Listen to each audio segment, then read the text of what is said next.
povo, como é que vocês estão? Aí, tá vendo como melhora? Meu nome é Rômulo Menezes, eu sou pastor desse campo e seja bem-vindo. Se você está visitando a gente pela primeira vez, eu espero que você tenha achado a sua igreja. Espero que você fique com a gente, seja muito bem-vindo. Aqui a gente prega por temas, todo mês a gente tem um tema diferente. Esse mês a gente está falando sobre os midweeks, os cultos de midweek, sobre o livro de Levíticos. Então, toda quinta-feira a gente está abordando o tema de Levíticos. Levíticos, como a gente falou semana passada, é um livro muito julgado, digamos assim, muito discriminado. É um livro que tem muito conteúdo histórico, tem muito conteúdo que é referente àquele período, àquele povo, é Deus tratando com aquele povo. E por a gente não entender, geralmente o crente simplesmente pula. Fala, não, isso aqui não é para hoje não, vou deixar para lá. Sabe quando você vai vendo as contas, que você vê aquela conta que não dá, você fala, não, isso aqui eu não vi não, isso aqui eu vou deixar para lá. É mais ou menos o crente lendo Levíticos, mas a gente tem mostrado que existem coisas em Levíticos que não falam só para aquele povo. Tem princípios em Levíticos, tem ensinamentos em Levíticos que são aplicáveis aos dias de hoje. Como a gente falou na semana passada, Levítico foi escrito por Moisés, é que eu misturei Levítico com Moisés, é Moisítico, estou aglutinando as coisas para ficar mais rápido. Tem 12 páginas de pregação. Vocês me dão mais uma horinha? Ótimo, então a gente vai até 12:30, maravilha. Foi escrito, 1 horinha da 12:30, minha conta. Moisés escreveu Levíticos, foi escrito entre 1450 a 1400 a.C., aos pés do Monte Sinai, e como a gente já falou semana passada, é um livro que é um manual sacerdotal. Em curiosidade sobre o livro de Levíticos, a palavra santo aparece 389 vezes durante o livro. Então eu acho que há algum ensinamento sobre santidade em Levíticos. Suspeito.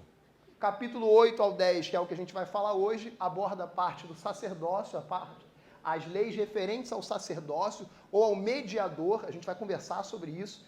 A gente tem lavagem com água, vestir roupas sacerdotais, unção com óleo, oferta de sacrifício, aspersão. Tem todo um manual que a gente vai passar muito rápido. Infelizmente, a gente não tem como, em 1 hora e meia, transformar isso aqui em uma palavra teológica, explicar tudo, desmiuçar tudo. Mas a ideia é que você entenda que até num livro histórico, até num livro com alto teor de ensino, com alto teor de teologia, a gente consegue aprender princípios práticos para o dia de hoje. O cristianismo nada mais é do que pegar a palavra de Deus, permitir ser moldado por ela e buscar continuamente aplicar a palavra de Deus ao dia de hoje. A própria estrutura do livro, enquanto a gente estava esmiuçando, enquanto a gente estava estudando, a gente consegue compreender que a própria estrutura do livro de Levíticos, a forma em que ele é disposto, mostra para a gente que antes de sacerdócio, antes de serviço, antes de engajar na sua missão ministerial, é necessário que haja um processo e um sacrifício. Os sacerdotes naquele tempo tinham uma unção maior, tinham uma unção reservada sobre eles maior. Isso era natural, porque se esperava mais deles. Então se dava mais autoridade perante o homem e ao sacerdote. Mas também há uma maior cobrança sobre os sacerdotes. Semana passada nós descobrimos e falamos aqui que todos nós somos sacerdotes na nova aliança. Todos nós somos sacerdotes reais, somos um povo que foi escolhido por Deus para seguir a palavra dele, para pregar a palavra dele, para amar Jesus e para fazer aquilo que ele colocou a gente na terra para fazer. Eu sempre falo que aquela frase que está ali na parede, que o objetivo dessa igreja é fazer você alcançar 100% do seu chamado, 100% daquilo que Deus separou para você, não é uma frase de efeito. Não é porque a gente achou uma frase bonita, botou uma parede azul e colou lá para ficar legal, para o pessoal tirar foto. Aquilo ali é para lembrar a gente toda vez que a gente entrar aqui, que a nossa função como igreja é fazer a gente melhorar dia após dia. Nossa função como igreja é dar ferramenta para que você melhore dia após dia. Eu sempre falo que a diferença do cristão que está aqui para a pessoa que não conhece Jesus Cristo, que está no mundo, que nunca pisou numa igreja, é que a gente sabe que precisa de ajuda. As pessoas lá só ainda não entenderam que precisam de Jesus. E é a única diferença. A gente não é melhor nem pior. A gente só entendeu que a gente está com fome e aqui tem pão. A palavra de Deus é o pão da vida. É aqui que a gente tem alimento. Única diferença do cristão para o não cristão. Mas vamos voltar ao livro de Levítico. Em Levítico 8, a gente tem desenhado um ritual para a consagração dos sacerdotes. Existe ali uma forma de derramar unção sobre os sacerdotes que executarão o serviço sacerdotal. Moisés manda trazer Arão e seus filhos, manda eles se lavarem, manda pôr roupas especiais sobre eles, unge a cabeça de Arão com óleo, unge o tabernáculo e tudo que tinha dentro dele, você prepara tudo, tem todo um processo para que ocorra a unção de Arão e seus filhos. E aí lá no versículo 14 diz o seguinte: em seguida trouxe o novilho para oferta pelo pecado, e Arão e seus filhos puseram as mãos sobre a cabeça do novilho. E por que eu estou lendo isso? Eu preciso que você entenda a primeira figura de Moisés. Eu preciso que você compreenda que Moisés, ali no Antigo Testamento, exercia a figura de Jesus. Calma. Jesus hoje é o único intermediador e o único interlocutor entre o homem e Deus. Não tem ninguém que vá te aproximar de Deus, não tem ninguém que você possa orar, clamar, rezar, fazer oferenda, fazer oferta, o que for. Não tem nada que vá te aproximar de Deus que não seja Jesus. Eu sou o caminho, a verdade e a vida. Ninguém vai ao Pai senão por mim. A Bíblia diz isso. Ele é o único que pode fazer essa interlocução. Mas naquela época, Moisés foi chamado para aquele tempo para fazer a interlocução entre o povo e Deus. Moisés cumpria ali a função de Jesus. Moisés era tido como o legislador da época. Tanto é ele que recebe as leis. A nova lei, a graça, vem através de Jesus, que é o novo legislador da nova aliança. Mas isso é para outra pregação. Obviamente, Moisés não tinha como ser tão santo como Jesus, porque Jesus é o único que não teve pecado, nunca pecou e nunca falhou. Eu creio que Moisés tivesse as dificuldades dele, tivesse os problemas dele, tivesse os dias de ira dele, tivesse as raivas dele. E aí é por isso que no versículo 14, existe um processo ali, um procedimento para que fosse feito um sacrifício pelo pecado. A primeira vez que você lê Levítico passando direto, que ele passa pelo capítulo 8, você passa a acreditar que aquele procedimento ali era para Arão e seus filhos. Dá a entender que Moisés pede para trazer, faz o sacrifício para perdoar os pecados de Arão e seus filhos. Mas no capítulo 9, o mesmo procedimento é refeito, só que dessa vez por Arão e seus filhos, em favor deles e do povo. Então esse primeiro sacrifício não era pelo perdão dos pecados de Arão e seus filhos.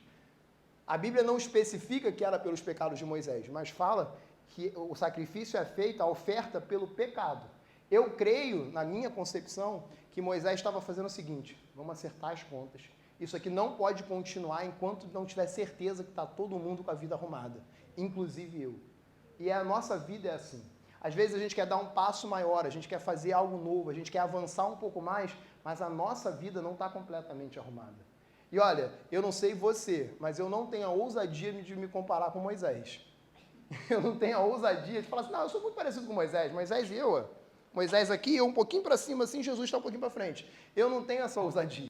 Se Moisés, que era o legislador da antiga aliança, que recebeu os mandamentos, que representava a Deus perante o povo, precisou organizar a vida dele, quanto mais eu e você que estamos aqui numa quinta-feira na Taquara. Tem muita coisa que a gente precisa corrigir na nossa vida, tem muita coisa que a gente precisa colocar em ordem.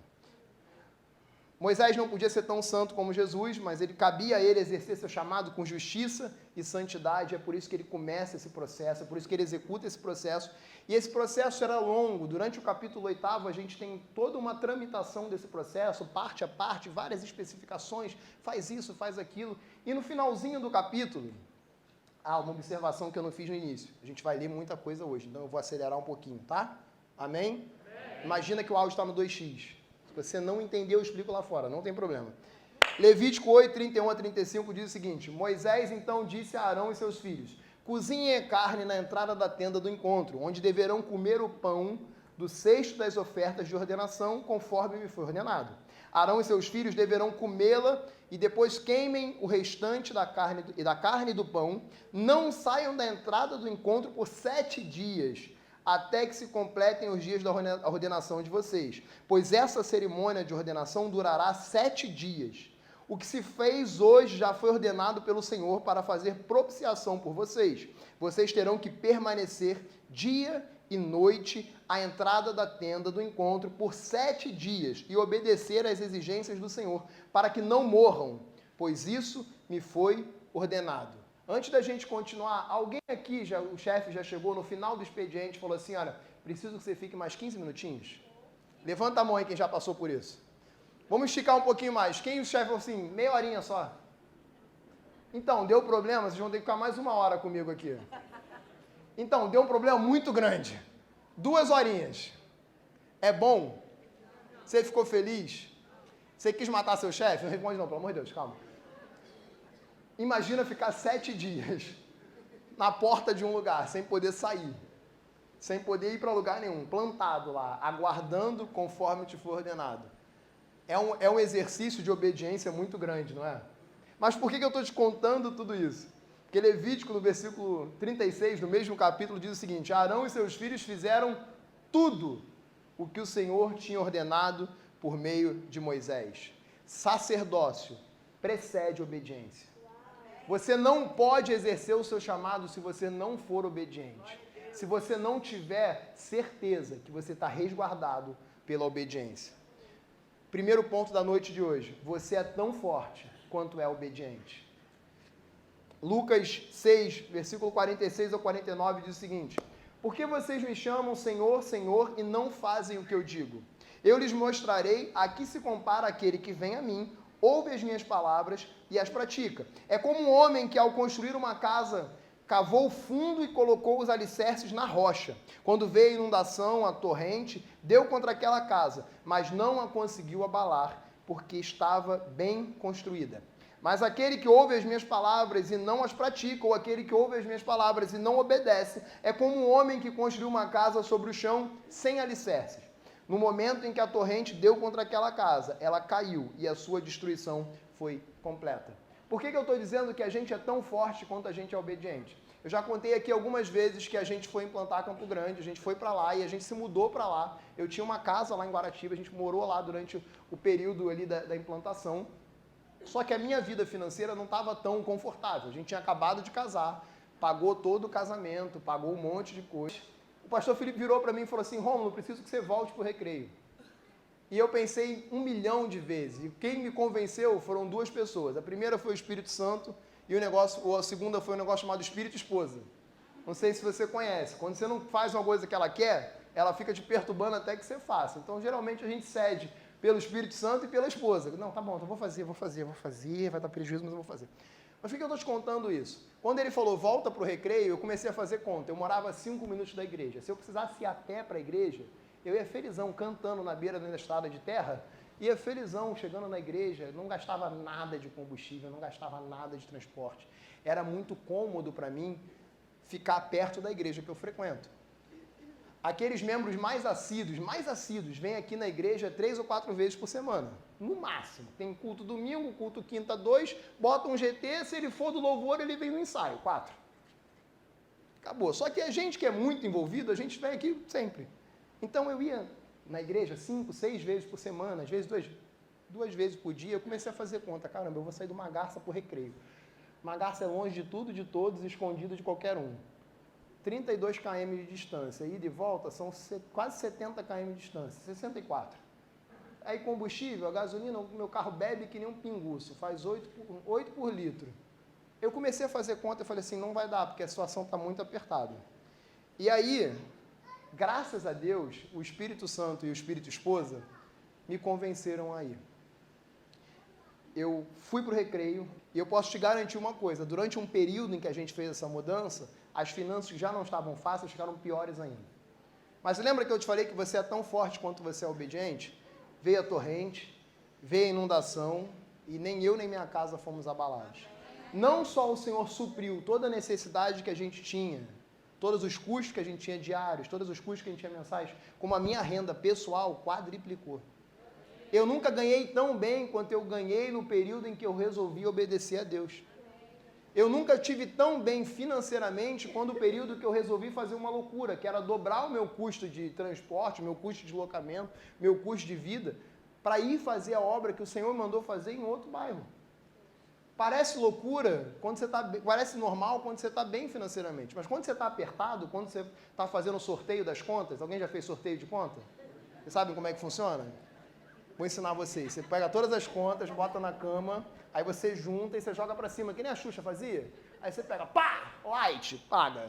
Aí junta dinheiro. Ainda tem dinheiro, junta dinheiro. Quando acaba o dinheiro, você acaba o sorteio. E se alguém te liga muito para perturbar, você fala assim, irmão, se continuar me perturbando, eu vou tirar você do sorteio do mês que vem. Estou te avisando que você não vai participar, tá bom? Quando você está fazendo o sorteio das contas, É muito difícil você tomar a atitude de se deslocar mais, de esticar mais, de viver mais. Mas você é tão forte quanto você é obediente. A obediência vai te fortificar e Deus vai te honrar por causa da sua fidelidade. Segundo ponto da noite de hoje, que também fala sobre a obediência, é que obediência gera autoridade. No capítulo 9 de Levítico, depois que tem todo um processo ali de Moisés para Abraão e seus filhos, a gente vê de fato Abraão começar o serviço sacerdotal dele. Moisés manda que sejam trazidas algumas coisas e diz a Abraão que venha e faça ele o serviço sacerdotal. Levítico 9, versículo 7 diz, disse Moisés a Arão, venha até o altar e ofereça o seu sacrifício pelo pecado e o seu holocausto, e faça a apropriação por você mesmo e pelo povo. Ofereça o sacrifício pelo povo e faça a apropriação por ele, conforme o Senhor ordenou. Por causa da obediência de Arão, por causa de passar de todo o processo, por causa de ter uma vida de relacionamento com Deus, de seguindo o ordenamento de Deus, finalmente ele está capacitado a servir o seu propósito. Finalmente ele começa a enxergar que agora ele recebeu autoridade para fazer aquilo que Deus havia determinado que ele fizesse. A autoridade é igual à obediência. Você só alcança 100% do seu propósito quando você é uma pessoa obediente. Tem uma passagem na Bíblia que narra o momento em que Jesus encontra o centurião em Cafarnaum, e o centurião pede ajuda para curar o seu servo, fala assim, olha, Senhor, meu servo está doente em casa, e Jesus fala assim, não, vamos lá que eu vou curar ele. E ele fala assim, não, o senhor não precisa ir, eu não sou digno que o senhor vá. Eu sei que se o senhor falar, ele está curado, o senhor não precisa nem ir lá, se o senhor mandar, eu sei que ele está curado. E olha o que esse centurião fala para Jesus, Mateus 8, versículo 9 e 10 diz o seguinte, o centurião falando para Jesus, pois eu também sou um homem sujeito à autoridade. Com soldados sobre o meu comando, digo a um, vá, e ele vai. A outro, venha, e ele vem. Digo a meu servo, faça isso, e ele faz. Ao ouvir isso, Jesus admirou-se e disse aos que o seguiam, digo-lhes a verdade, não encontrei em Israel ninguém com tamanha fé. Aquele centurião entendia de autoridade. Ele sabia que por obedecer, ele também seria obedecido. Ele sabia que as pessoas não respeitavam ele porque alguém determinou. Ele sabia que as pessoas respeitavam ele porque ele respeitava a autoridade. Sabe, uma coisa muito difícil na igreja é quando alguém chega na igreja e ele quer ser respeitado por uma função que ele ainda não é reconhecido. Não tem como eu chegar aqui, pegar uma criança de 12 anos e falar assim, olha, essa aqui é o Cláudio agora é o pastor da igreja. Muito provavelmente ninguém da igreja vai reconhecer aquela pessoa como pastor, porque a autoridade não se impõe, a autoridade é reconhecida. Você precisa conquistar as pessoas para que elas olhem para você e falem assim, essa pessoa tem algo diferente e eu vou me colocar em submissão com umas aspas gigantes. Vocês sabem que essa igreja é zero religiosa, vocês sabem que eu odeio esse negócio de não fala comigo que eu sou pastor, não pega, pastor tem que ralar que nem todo mundo, a gente carrega cadeira, a gente liga quadro elétrico, toma choque, quase morre. Não dessa vez, mas já aconteceu. Quase mata a Fernanda Brum, espero que ela nunca veja esse vídeo. Depois eu conto. A gente passou 330 voos por cima da piscina para ela poder cantar do outro lado. Mas funcionou, ela não sabe disso. Funcionou, ninguém morreu. Mas voltando à pregação, vocês estão me distraindo. Vocês são demais. Esse centurião entendia que a autoridade, ele sabia que ele só ia ser obedecido se ele fosse alguém que obedecesse. Isso também tem um paralelo no mundo espiritual. Tem um versículo muito famoso, Tiago 4:7, que diz, sujeitai-vos, portanto, a Deus, mas resisti ao diabo e ele fugirá de vós. Muita gente foca nessa parte aqui, ó. Resistam ao diabo e ele fugirá de vocês. Mas esquecem da parte, portanto, submetam-se a Deus. O diabo não foge de ninguém que não está submetido a Deus. Querido, eu tenho uma notícia para te dar, o diabo não tem medo de você. Olha que notícia terrível. Ele tem medo do que habita em você. Ele tem medo da autoridade de Jesus Cristo que está sobre a sua vida. Ele tem medo daqueles que se arrependeram, pediram perdão e aceitaram Jesus como seu único Senhor e Salvador. Ele não tem medo de encostar na sua vida. Ele tem medo de encostar na vida daquele que é protegido por Deus. Daquele que escolheu Deus como seu Senhor e Salvador. Sabe o irmão mais novo que está na escola, que arruma briga e chama o irmão mais velho? E aí quando o irmão mais velho vem, abre o espaço e aí, não vai dar não. Vocês sabem que quer ver? Levanta a mão aí, Ju. Ju e Cadu, levanta a mão aí, Cadu. A Ju teve o azar de encontrar um senhor aqui na Taquara. Nem perguntei se podia contar, mas eu vou contar. A vida aqui é amor e bullying. A Ju, de vez em quando, atrai umas coisas especiais para a vida dela. A Ju estava de boa dirigindo. Deu uma rezinha, o cara se assustou.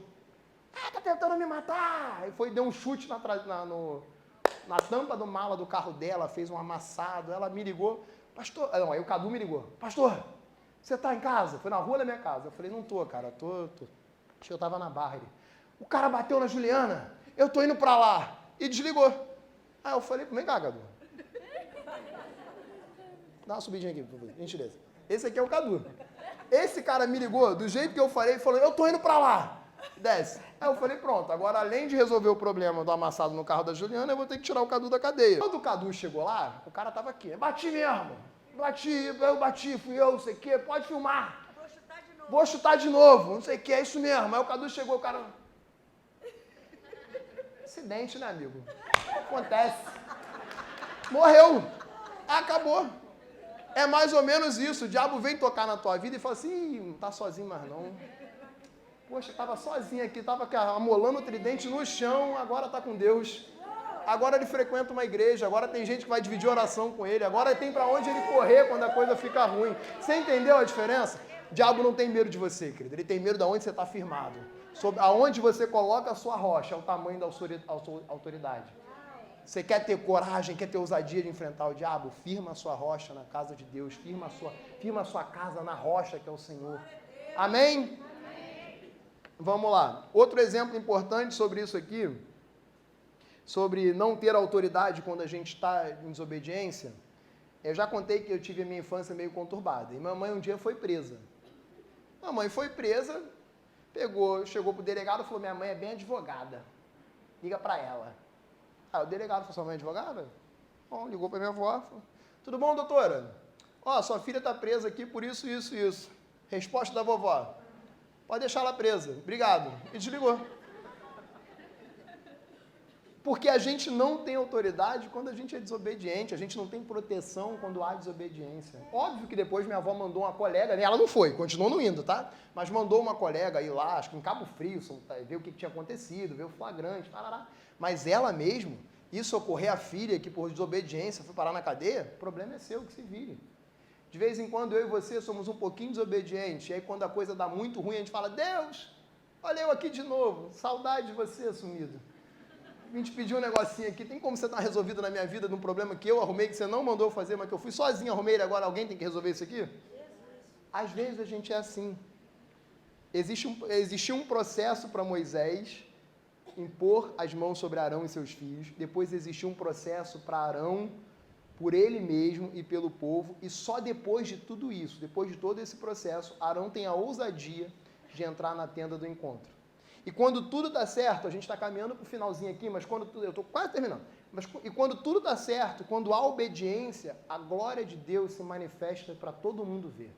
Olha o que diz em Levítico 9, 23. Assim Moisés e Arão entraram na tenda do encontro. Quando saíram, abençoaram o povo, e a glória do Senhor apareceu a todos eles.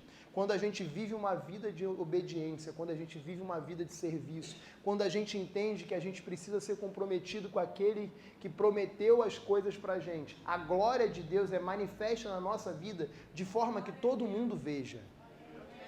Eu fico louco com os crentes que ficam tentando se justificar, que ficam tentando se provar, que ficam tentando se afirmar. Querido, faz o que Deus te mandou. Quando você fizer isso e fizer bem feito, a glória dele vai se manifestar e todo mundo vai enxergar o que precisa ser enxergado. Você não precisa ajudar Deus a manifestar a glória dele. Já no capítulo 10, no finalzinho dessa parte que a gente separou para falar hoje, a gente tem uma história que é bem chocante. A gente começa a ver o fato aonde morre Nadab e Abiú, que eram filhos de Arão. Sabe esses filhos que foram consagrados agora há pouco por Moisés, que Moisés impôs a mão, que passaram por processo junto com Arão, que ficaram 7 dias, que foram obedientes, que cursaram tudo aquilo que precisava ser cursado, morreram. Levítico 10, versículo 1 e 2 diz o seguinte: Nadab e Abiú, filhos de Arão, pegaram cada um o seu incensário, nos quais acenderam o fogo, acrescentaram incenso, Trouxeram fogo profano perante o Senhor, porque o fogo não podia ser acendido dessa forma. Tinha todo um processo que a gente enxerga em capítulo 8 e 9. Tem todo um procedimento que precisava ser cumprido para que o fogo do Senhor descesse e o fogo recaísse sobre a oferta. Eles já trouxeram aceso, fizeram lá a fogueira, colocaram e falaram, eu vou fazer do meu jeito. Trouxeram fogo estranho perante o Senhor sem que tivessem sido autorizados. Então saiu fogo da presença do Senhor e os consumiu. Morreram perante o Senhor. Tem muita coisa que a gente pode tirar dessa passagem. Aquela brincadeira de mais uma hora era realmente necessária. A gente podia falar muito mais coisas desse capítulo. Eles são extremamente ricos de coisas que a gente precisa entender como cristão. Mas eu separei uma para a gente terminar aqui. Embora todo o processo tivesse sido cumprido, embora tivesse tido obediência até aqui, embora tivesse sido cumprido cada etapa minuciosamente, conforme Deus tinha falado a Moisés e Moisés a eles, o finalzinho, eles resolveram agir por meios próprios. E isso leva a gente para o nosso terceiro e último ponto. O sacrifício não é sobre você. Não é sobre o que você faz, não é sobre como você faz, não é o que você pode fazer. Não é sobre você entregar a Deus o que você quer, mas é sobre você entregar a Deus o que Ele quer.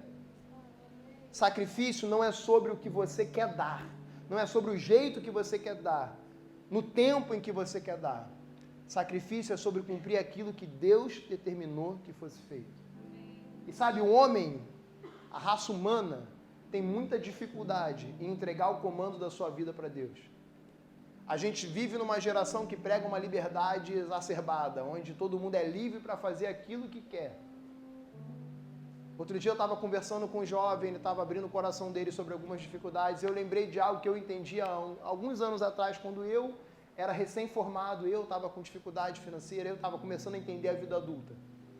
Você já ouviu a expressão de que você tem que fazer aquilo que te deixa feliz? Já ouviu essa frase? Isso é mentira. Você tem que fazer aquilo que tem que ser feito. Quando você fizer o que tem que ser feito, aí você pode fazer o que te deixa feliz. Quando tudo estiver arrumado, você pode dispor de fazer o que você quer. Você pode dispor, tirar uma quarta-feira, uma quinta-feira de tarde e falar, hoje eu não vou trabalhar, hoje eu estou bem, vou curtir minha vida. Porque você cumpriu a etapa que precisava ser cumprida. A gente é ensinado desde novo que o que importa é que a gente esteja feliz. Isso é mentira. A gente vai encontrar uma felicidade verdadeira quando a gente fizer o que tem que ser feito. Amém. Quando a gente realmente engajar naquilo que precisa ser executado. Eu lembro de uma história que teve aqui na igreja que um homem veio procurar o pastor Felipe. Eu ainda não era pastor. E ele era um membro da igreja e ele, ao invés de dizimar, ao invés de dar o dízimo, ele queria comprar as coisas para a igreja. Não, vou trocar a iluminação, mês que vem eu troco o som. Ele queria decidir aquilo que precisava ser feito. E aí o pastor conversou com ele e explicou que não podia ser dessa forma. E justificou por quê? Vocês sabem que aqui a gente apresenta relatório de tudo que entra na igreja, todo final de ano, você sabe quanto você deu, para onde foi, o que foi comprado. É como se fosse uma empresa, tem lá todo o descritivo. E a gente explicou para ele que não podia ser feito dessa forma, porque uma igreja que é pastoreada, uma igreja que é guiada por muitos mentores, acaba estagnada no mesmo lugar. Se você é casado, eu não consigo compreender que na sua casa você queira ir para um lado, a sua esposa queira ir para o outro, e vocês consigam prosperar em qualquer coisa. No seu trabalho, se você trabalha em equipe, eu acho muito difícil que uma equipe consiga executar um trabalho onde todo mundo manda. Tem uma expressão que diz que é muito cacique para pouco índio. Todo mundo quer mandar, todo mundo quer fazer, ninguém escuta ninguém, é tudo do jeito que aquele ali quer fazer. Não funciona dessa forma. Outra coisa que acontece muito na igreja, que muita gente sai da igreja e fala assim, eu não tive oportunidade. Eu não pude fazer aquilo que eu fui chamado para fazer, eu não me sentia, eu não frutificava, eu não tinha espaço para dar fruto. E aí quando você vai investigar um pouquinho mais, não é que aquela pessoa não teve oportunidade, mas ela não teve a oportunidade que ela queria. Ela não teve a chance de fazer aquilo que ela queria fazer, no tempo em que ela queria, da forma que ela queria. E aí, por ter recebido um não, ou às vezes nem um não, só um calma, vai acontecer, mas não vai ser agora. A pessoa sai porque não se sentia bem. Provérbios 16, versículo 9, diz, em seu coração o homem planeja o seu caminho, mas é o Senhor que determina os seus passos.